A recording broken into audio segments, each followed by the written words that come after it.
Well, I want to say hello and good morning to all of our listeners from around the world and the globe. I want to welcome you to another edition of This Morning with Soulivity, broadcasting live from our studio right here in Washington, D.C., the nation's capital here in America, and on KMET 1490 AM radio in Southern California. My name is Brian Wesley Johnson, as you probably already guessed and know. We have a great show for you today. But before we get to that, I want to introduce to you my beautiful and amazing co-hosts, Sheila Applegate and Dr. Chanel DeGuzman. Good morning to both of you. Good morning. Good morning, Brian. You are just so enthusiastic. I just love your energy. Well, hey, that's what we do here. We got, I'm excited about hearing both of you and sharing what's going to be going on today with our show. Before we get to that, how has your week been? So I'll go to you, Dr. Chanel. I mean, I've talked to Sheila a little bit, but Yes. So it's been a great week. Mhm. We started the week with Juneteenth, so that was a Yes, great celebration, yes. commemoration, and then just a nice flowing work week. And then my big thing is, as I shared with you all, my son will be moving to U of M East Quad on Yes. Saturday. So we're super excited. I won't see him again until August, Uh-huh. unless he comes home for 4th of July. But other than that, yes, this starts the new journey. All right. Go blue. Go blue. And go green. Okay, I have my Michigan State folks I can't go and with you Wayne there. State folks out there too. So go green. Um, Sheila, what about you? What have you been up to? Yesterday, we played hooky in the afternoon and we went to a lake and we went swimming for the first time. The day was gorgeous for the first time of the summer. So I feel like summer's actually kicked off now, which is awesome. Good for you, Mm, Sheila. That's awesome. well, I'm going off today for my regular golf lesson, which is going to be fabulous.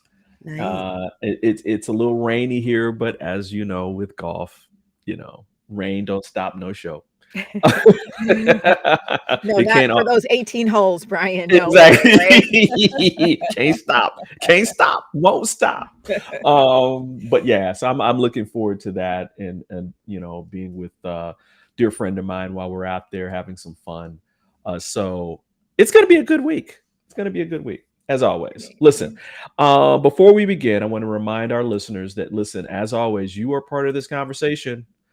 We want your questions, your comments, your thoughts. Just post them right here to our live chats on Facebook and YouTube.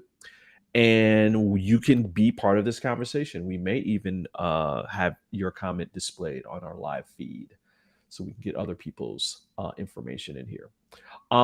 Ladies, this is a great topic, but I don't want to introduce it yet. Let's begin with something like this.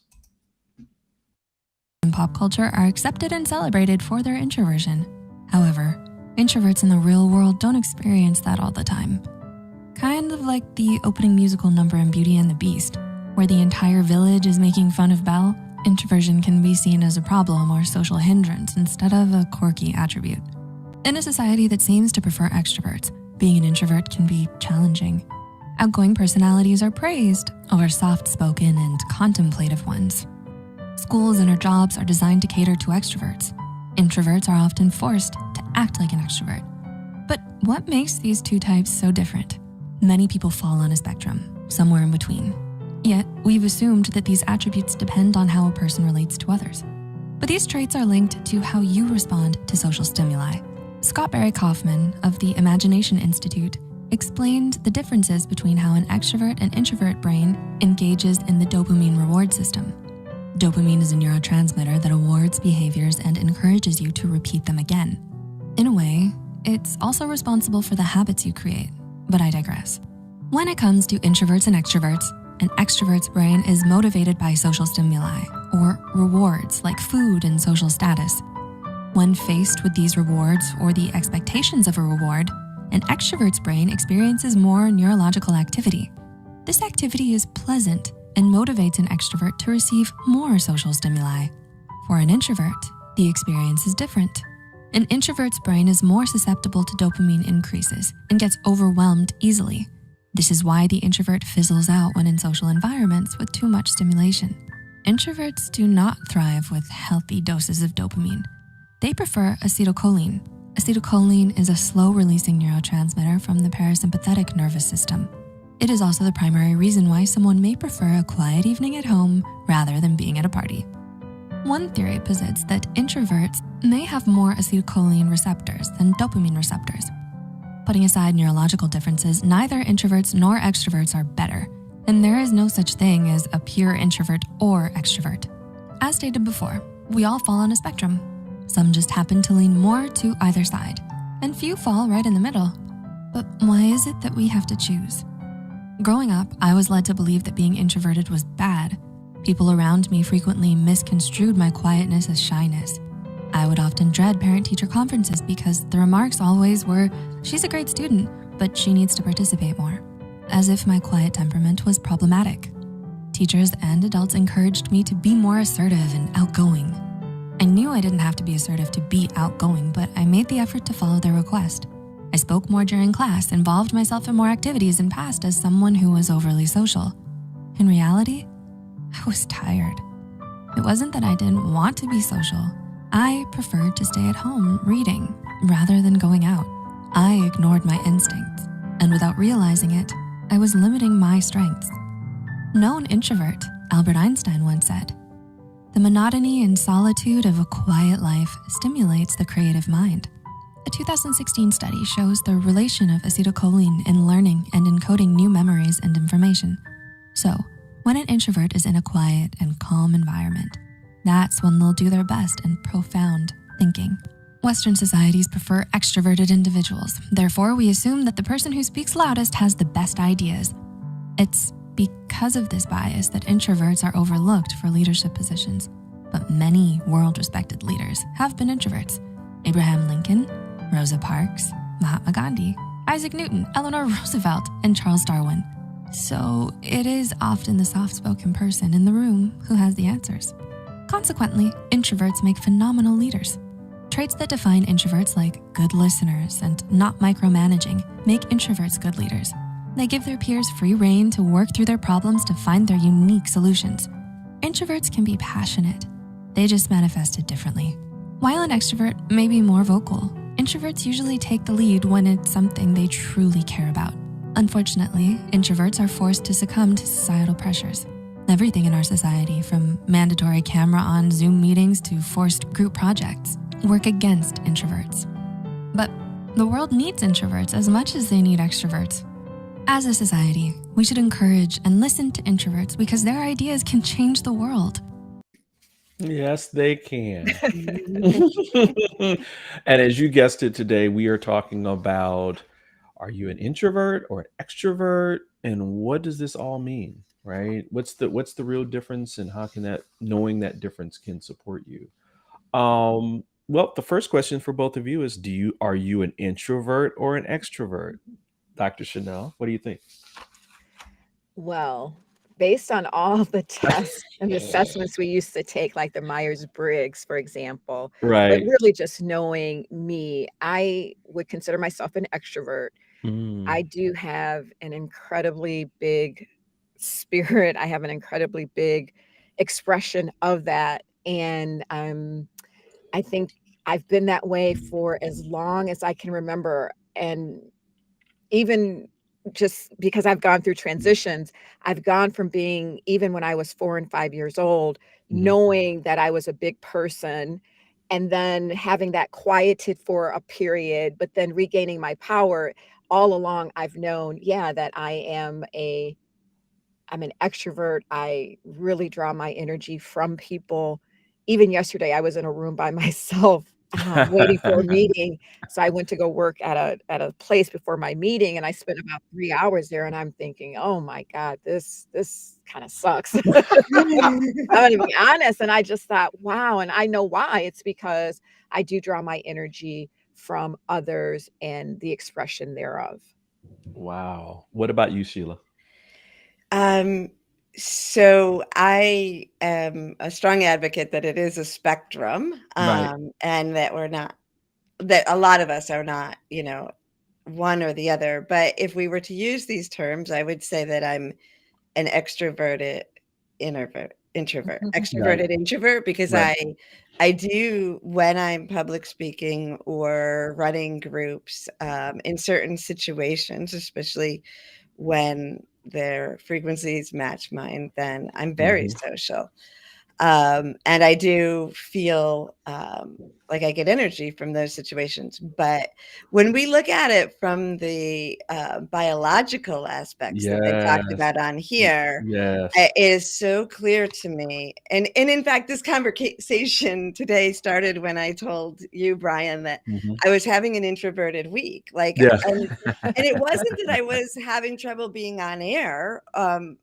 It was that I was having trouble thinking of something I wanted to talk about. So it worked out good, right? Because I just didn't have that motivation to take action as an extrovert in that way. But when we talk about the dopamine and the neurotransmitters versus the acetylcholine, Yes. that makes so much sense to me, because since I was young, I fall asleep. If I go, like I went to a museum, that's exhausting to me. Doesn't matter how big or small it is. And I had realized that it had to do with getting overstimulated. I love being there, but it very quickly go into a casino. I remember falling asleep on the stools of a casino in my earlier days because I was so tired, waiting for people to be done gambling, and then going to action movies. I went to see The Habit, and I had read the book, and I was so excited to see it, and I could not stay awake because of the flashing lights and all of the action that was happening, and to the point that was so frustrating. So biologically, that makes a lot of sense, and I think it's cool because it takes it away from the social aspects of it. It doesn't mean I don't love people, being around people. It's just that energetically, my brain needs to balance that with quiet. Absolutely. Absolutely. My parents, of course, are both, as everybody probably knows, both my parents are psychotherapists. And so, of course, they gave us all the tests in the world when we were younger. And I'm one of those, if we're talking about the spectrum, um, I'm one of the rare folks that sits literally right in the middle. Like it can move a little bit back and forth, depending upon what is going on.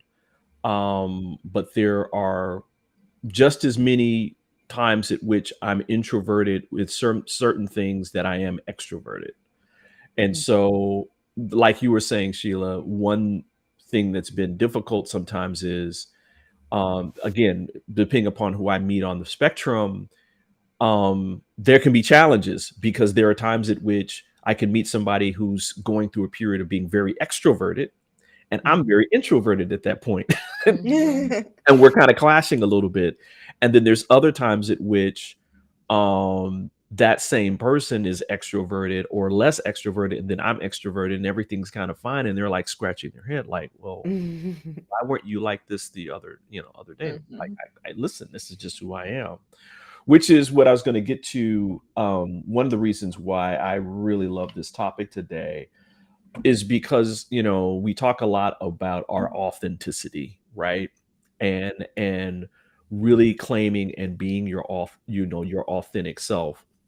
Well, this is a topic where we can help people learn more about like who they are, not necessarily putting a label on it, right? This is just kind of like diving into the aspects of what that authenticity means for you, and that when you live that, when you're really being in that, it really empowers you to do all the other things that you want to do in life. So listen, we're going to take a quick break. We're going to talk a little bit more about, how do you know whether or not where you are on the spectrum, and why that's important too, because there's some important things that you probably never thought about that are part of all this. So listen, we're going to take a quick break. We'll have more with This Morning with Soulivity in just a little bit. We'll be right back.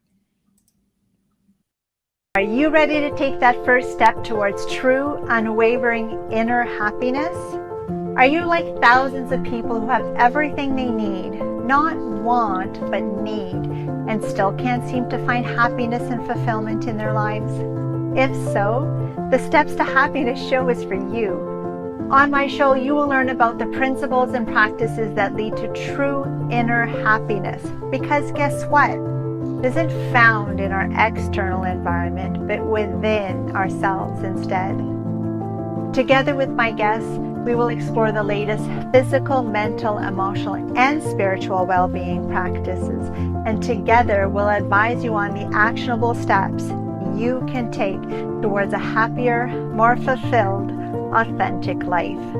So I invite you to join me each week on Soulivity TV on the Steps to Happiness show with me, Teresa Greco. And welcome back to This Morning with Soulivity. You can catch another great episode of the Steps to Happiness right here today on Thursday at 12 noon, where Teresa with her guests are going to be talking about We Are Powerful Creators, which I think is so apropos for today, since we're talking about living and being your authentic self.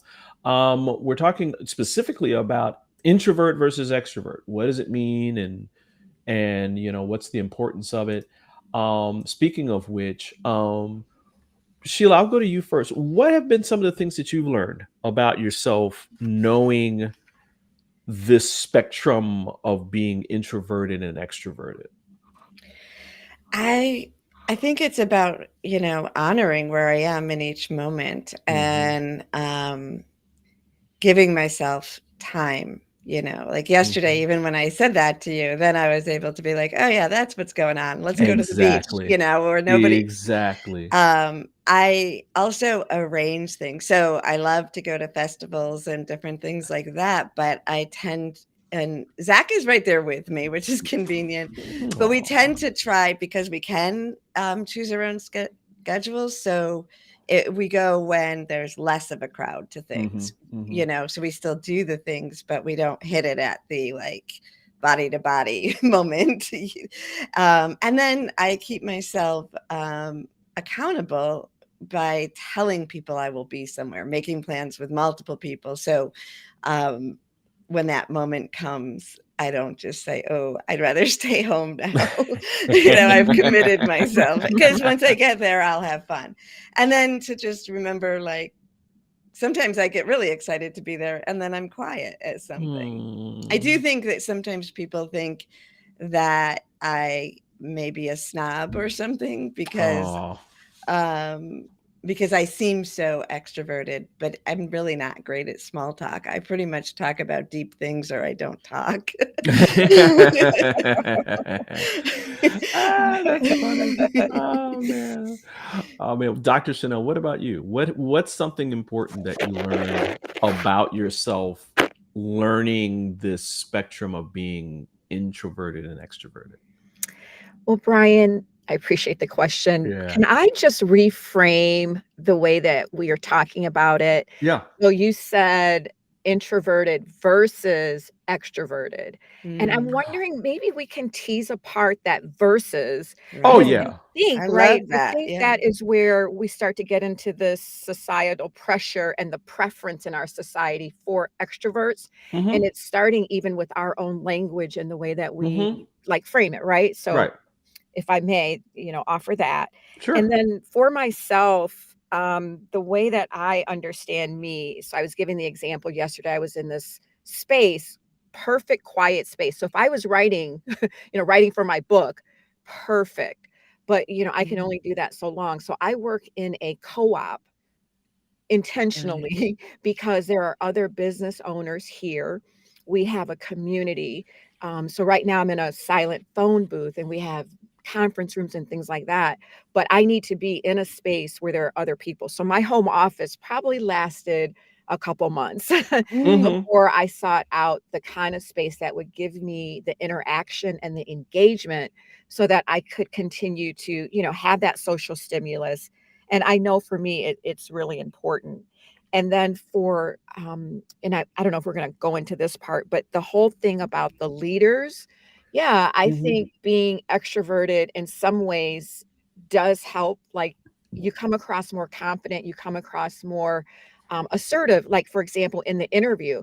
Mm-hmm. But as I'm giving leadership training, it's also a case where we are overlooking some really great people who balance out our world in their energy. Mm-hmm. And so for me, I continue to be mindful of not only how I come across. So if I'm taking over a room and I notice that maybe I'm, shining too bright, and not to dim my light, but now I'm aware that I am very extroverted. I am very expressive.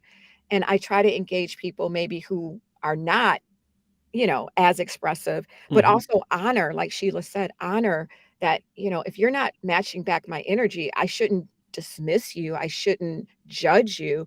I Mm-hmm. should respect and honor that we just have different energies and we're interacting in a different way. Mm-hmm. Mm-hmm. I love this conversation, and I want to say too that I really honor what you said at the beginning around there being a the label of that we put on people, whether or not they're an introvert or an extrovert, right? Mhm. Um, I think, and I'll throw this question out here in terms of like the importance, and I think both of you kind of got to this, which is this concept of again, Sheila, you talked about the fact that there's a spectrum, right? Mhm. And that depending upon the person, at any given point, we may be in a level of authenticity where we're introverted in that moment, right? Mhm. Right. And that other moments, we may be more extroverted. And depending upon the spectrum, it would be more or less of one or the other, but it's always a combination, right? And Mhm. so, to your point, Dr. Chanel, around meeting people where they live and helping other people support you in where you live, it's kind of like understanding people's energy and in certain situations, understanding whether or not they're introverted or extroverted with that particular experience, right? Mhm. And Mhm. it could be a combination of both, but Mhm. we're all recognizing and supporting each other in being our authentic selves and empower, and then that power comes from that, right? Because like you said Sheila, like you went to the movie and it was all this action and you fell asleep. Well, it's not supportive if you're having a person that you already know is going to fall asleep on a movie like that, asking them to go to a movie like Oh, I was the one that wanted to go to that. I couldn't wait for it. well, Same but thing with Star Wars. It's been a whole life thing, but right. now I understand why. Exactly. And so it's like supporting you and saying, hey, well, maybe we go see a different movie that's more intimate, that's more of a one-on-one kind of experience. And then that's something that both of you can enjoy.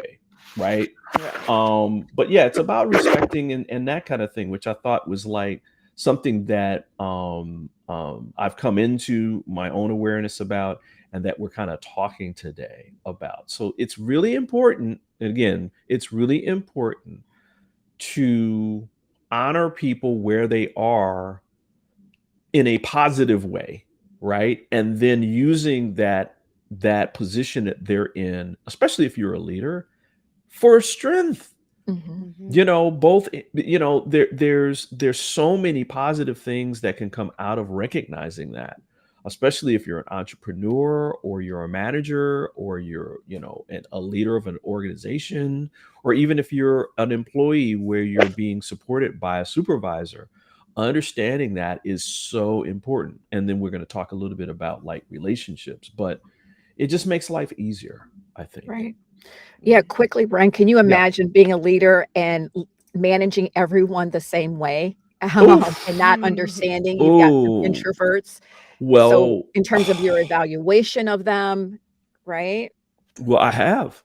I Yeah. have done projects where the majority of the people, in terms of how they worked, were more extroverted, right? Where it was a lot of talk, a lot of things going on, and that kind of thing, and people wanted to, that kind of thing. And what I found was that as that person that's in the middle of the spectrum, it pushed my introverted side that button. Mhm. And I had to figure out how to use the energy of all this extroversion into and put it in and leading the project. And what I found was their process was to kind of talk through stuff. And so it became okay, right? So let them talk, write down the notes, use a tape recorder, and then have whoever is more introverted in that realm decipher the information alone. And it worked like a charm. They did all the analysis and all that, and they were happy. So everybody was happy. Yes. Listen, we're going to take a quick break. And when we come back, we're going to talk more about, the importance of knowing this and knowing, how our loved ones are on the spectrum in different situations and how that can be better for your relationship. So we're going to be back in just about 30 seconds. Years ago, when I started Soulivity, my vision was to support everyone in improving their life through the discovery of their passion and purpose, so they could become the best version of themselves, to battle fear and ignorance, and create a better world today. Get inspired to live your passion and purpose. Visit Soulivity.com now. And we're back with more of This Morning with Soulivity. We're talking about introversion and extroversion and what all this matters and how this means in your life. I want to begin this next segment with a quick little quote from a great article that we found on this, which relates to, why this matters and what it means and that kind of thing. And it comes from Chelsea Connors, who's a board certified coach and therapist. She said, awareness and information are the key to creating meaningful change and fueling powerful decisions. This goes for relationships of all types. When we feel that we better understand where someone else is coming from or how they experience the world, it can be easier to empathize, relate, communicate effectively. Wow. Ain't that the thing? I mean, isn't that what this is all about? I think to your point earlier, Dr. Chanel, trying to figure out whether or not you are an introvert or are an extrovert has become just the thing, right? Putting people into labels, and that's not the point. Right. Exactly. That's not the point. Well, I think what the initial video talked about was that societal pressure and the, for you to conform. So even if you're not extroverted, in class, you have to raise your hand and you have to participate. On the job, in the boardroom, you have to speak or, you'll be spoken over. And then all of that is being subconsciously taken in by those leaders who then, like we were talking about, evaluate you. And so there is definitely that pressure to be, maybe the thing that you're actually not, just to fit in and to be accepted. And so, I just believe firmly, as I continue to grow and evolve, that I want to accept the person in front of me as they are, and then, just learn and experience their energy and not put, like I said, my energy on them, so to speak, but to have it be dynamic and be an interchange. And that comes back to, or we haven't talked about it yet, but being emotionally intelligent, right? So the EI, being aware of who I am and my emotions and how I express, but then also being able to understand how others do the same and accept them for who they are and how they emote, for example. If I had a ding, a little bell here, I would be ringing it right now, because I think you just hit the nail on the head when it comes to, this is an aspect of us increasing our emotional intelligence. That's what this is more about, right? And it's just not how we operate. It's how we operate in the context of learning how other people operate emotionally. Yes. And in each moment, I really like when you talked about it, it's a behavior that changes, right? The way we behave changes in different situations. So becoming more aware, like you're saying, Dr. Chanel, and observant, I think, rather than Yeah. categorizing. One of the things Yes. that I think happens on the internet a lot, on social media especially, is that, coming from a point of having been trained as a psychotherapist, there's a lot of diagnosing going out in the world Right. on Instagram, like we can't do that. That's a professional, thing that's only used for helping us to understand each other better, or helping us to understand ourselves. So when we use terms like this, we need to remember that everybody is on a spectrum. Even if you seem like you're in one end, in different situations, you're going to behave different ways. So it's really unfair to put ourselves or another person completely into a box and then start treating them from what we know about that box versus paying attention to them in the moment, which Right. I think is what all of us are saying here today. That is so true. I also think a part of this is our own fear of being inadequate and our fear of being hurt, right? Mm. And so if we are able to put a label on someone and say, okay, you're supposed to act this way. And that now I know how you're supposed to act. Now I can prepare myself Mhm.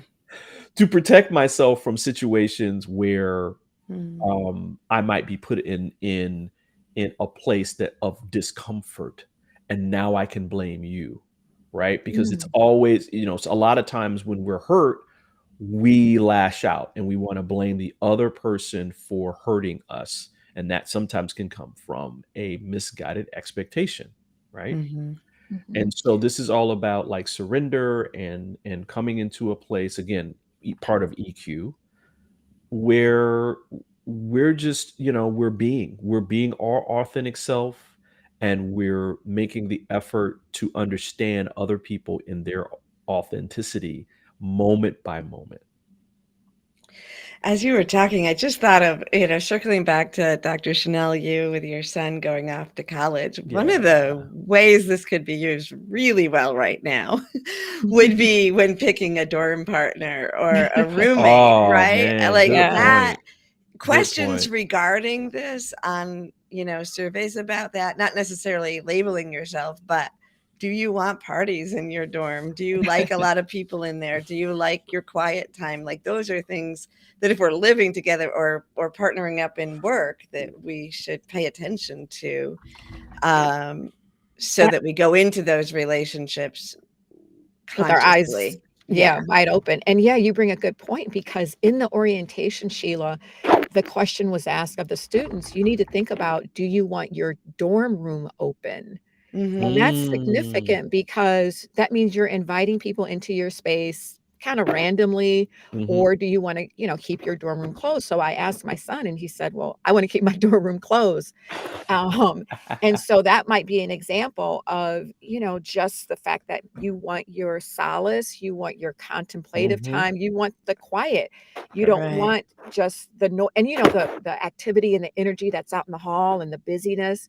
Maybe you want to shield yourself from that, but then maybe you want to be open to that and then just allow people to come in and meet you and, socialize and things like that. So that's a good point, especially as you are meeting new people.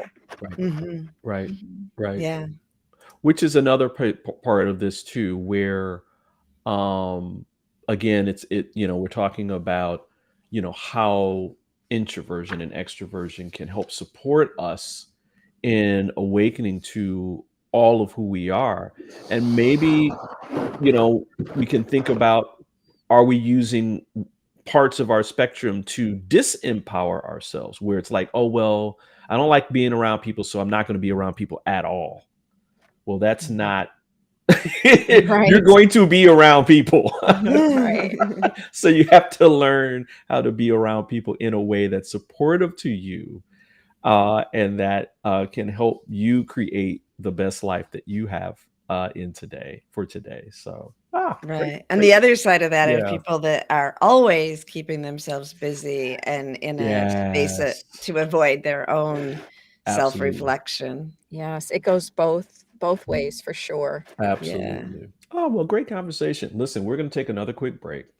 And when we come back, we're going to talk about in more of this, like how can learning about introversion and extroversion, how it can improve our lives and create more positive outcomes for ourselves. So we're going to take another quick break, and we'll be back with more of This Morning with Soulivity.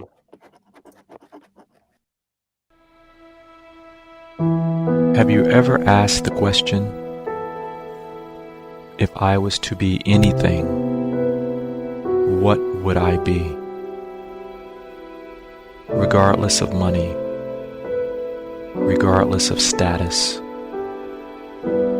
beyond popularity and fame.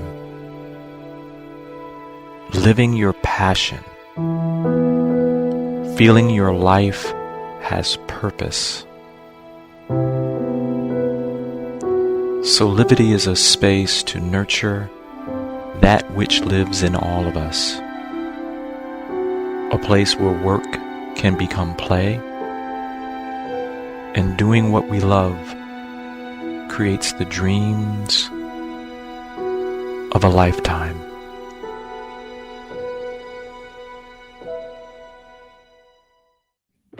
And we're back with more of This Morning with Soulivity. We're talking about introversion and extroversion and how knowing so can improve your life. There, again, in this great article off CNET, Introvert versus Extrovert, what they mean and why it matters.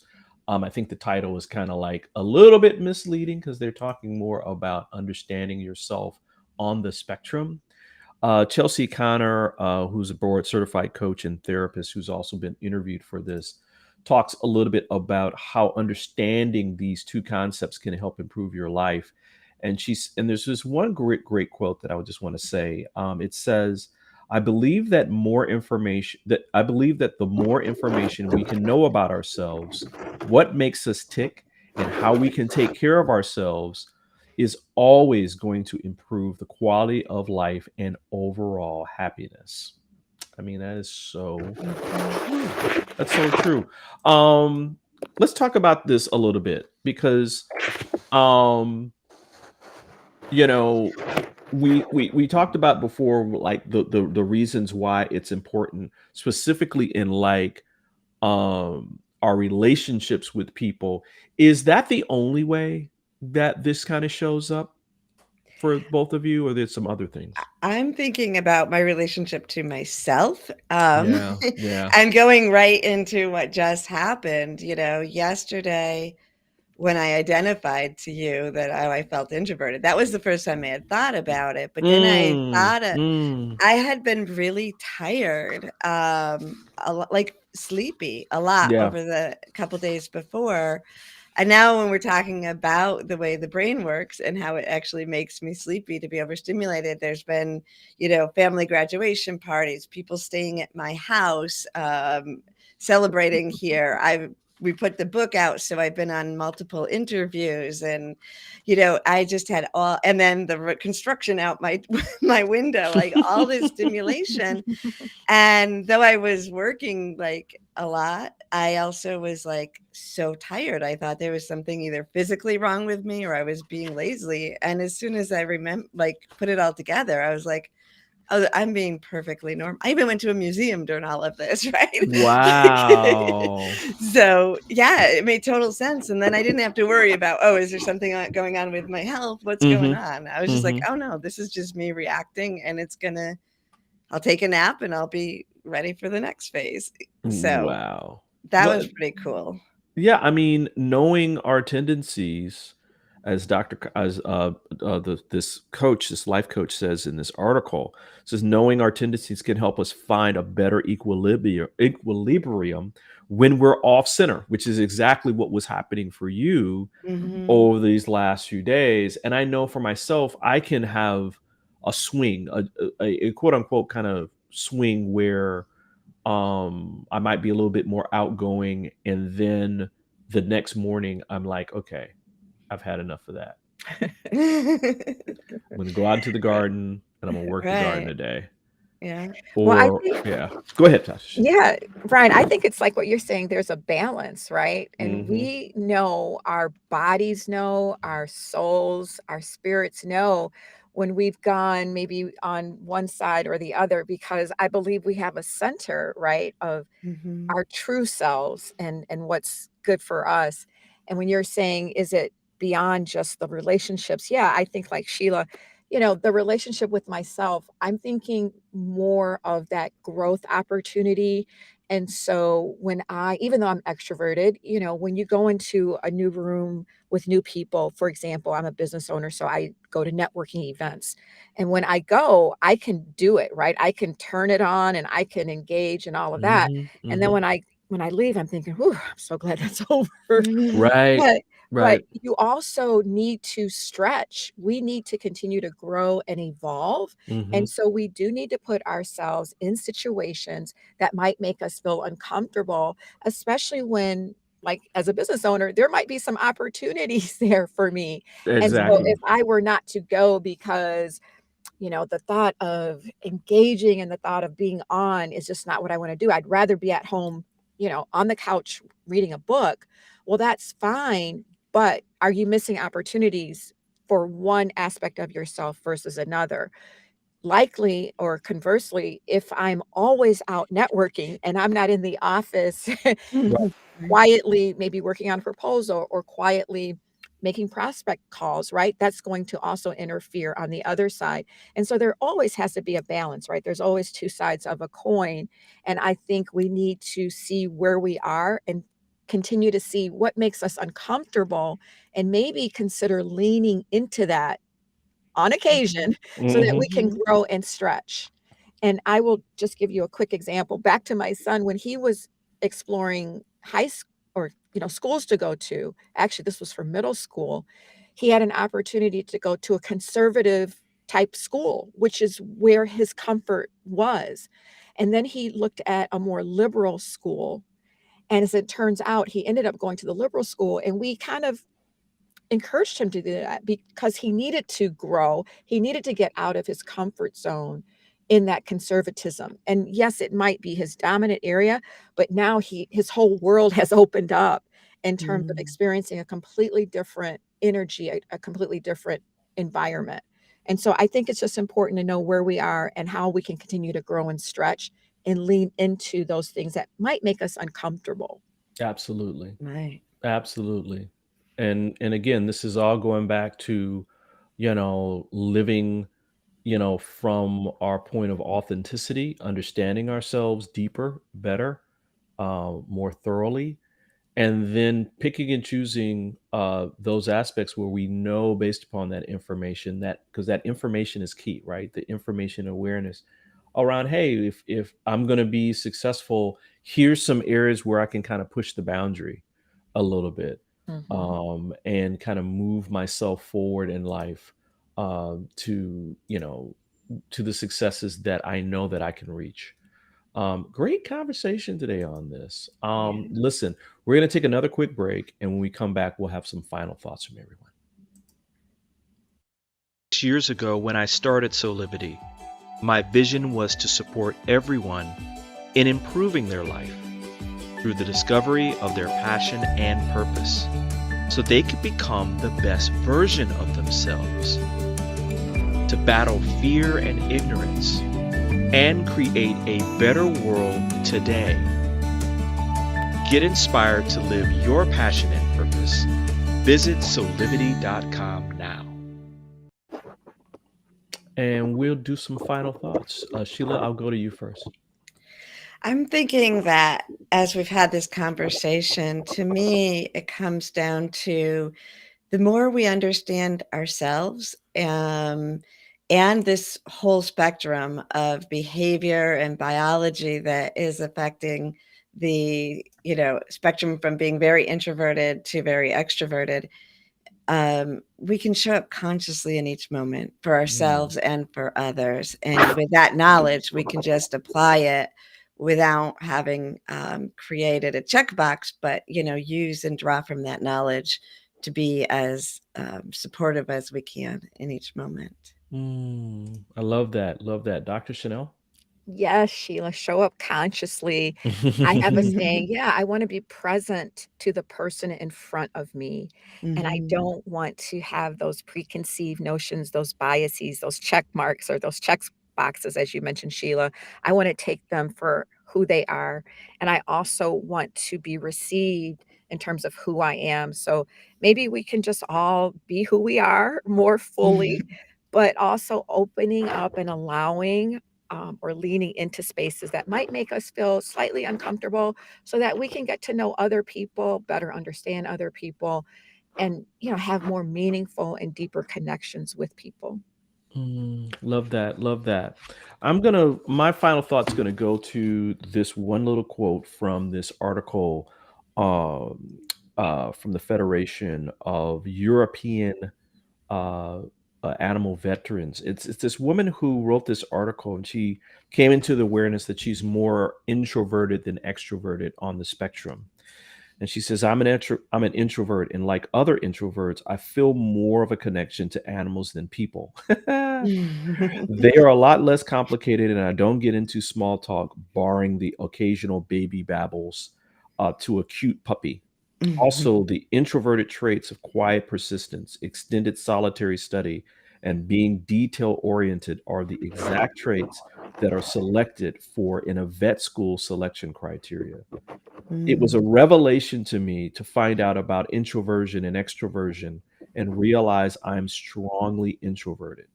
It was so important because it highlighted to me how I should look after myself to recharge my batteries and to stop fighting my innate tendency to quiet time alone with a book or over going out and being social. So, again, this is all about us being our authentic selves 24/7. And from that information, learn how we can live, grow, and have better lives uh, with ourselves and with others. So that's my final. Very nicely put. Thank you. Thank you. All right. Why don't we do some shameless Soulivity plugs? I'll go to you, Dr. Chanel, first, because you've got this really, really, really, really cool masterclass that's coming up really soon. Yes. Can you tell us a little bit Look more at there. about that?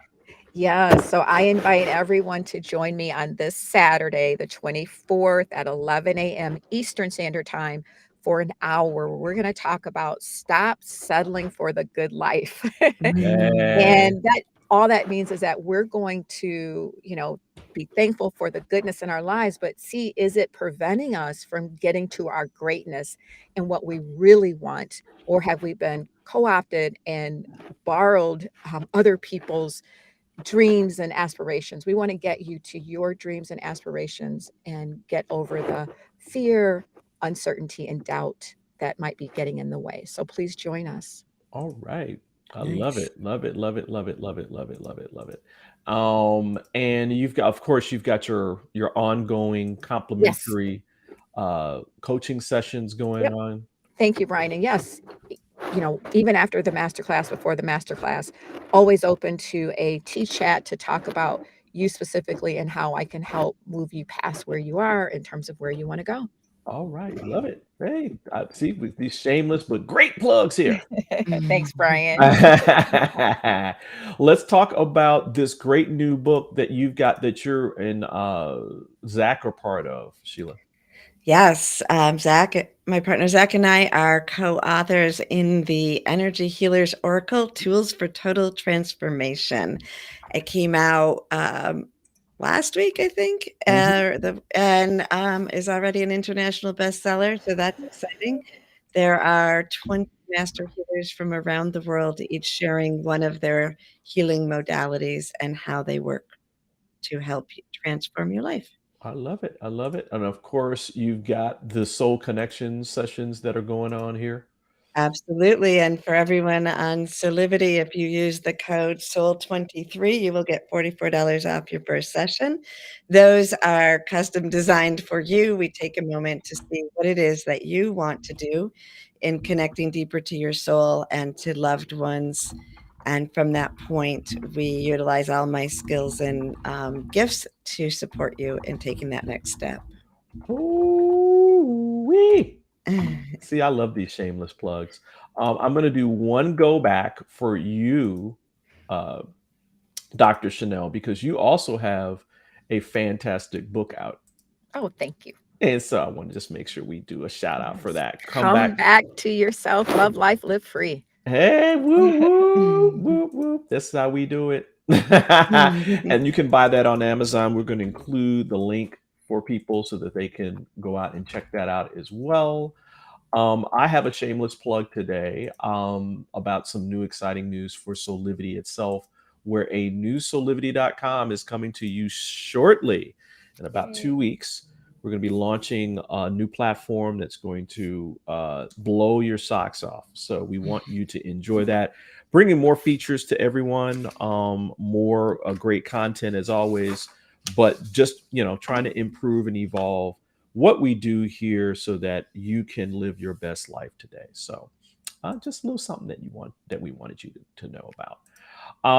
Listen, parting is such sweet sorrow, but we've got to end because we're running out of time. Dr. Chanel, Sheila, thank you so much for being here, being my co-host today. Thank you. Thank you. Listen, remember to follow us on social media and join our mailing list by visiting this morning Soulivity site at soulivity.com /this morning. On behalf of all of us, I want to say again, thank you for joining us for another great episode of This Morning with Soulivity.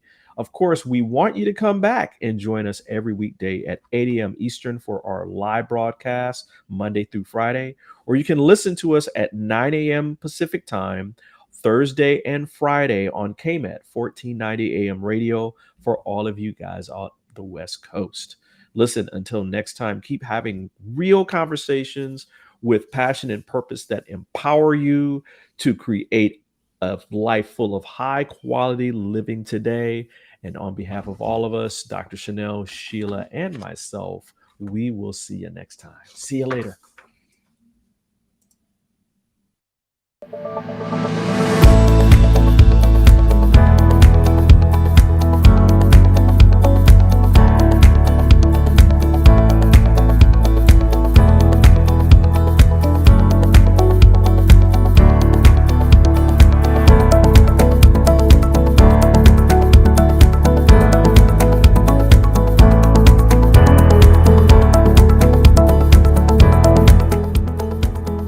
This work is subject to copyright owned by Affinity Global LLC. Any reproduction or republication of all or part of this is expressly prohibited unless Affinity Global LLC has explicitly granted its prior written consent. All other rights reserved.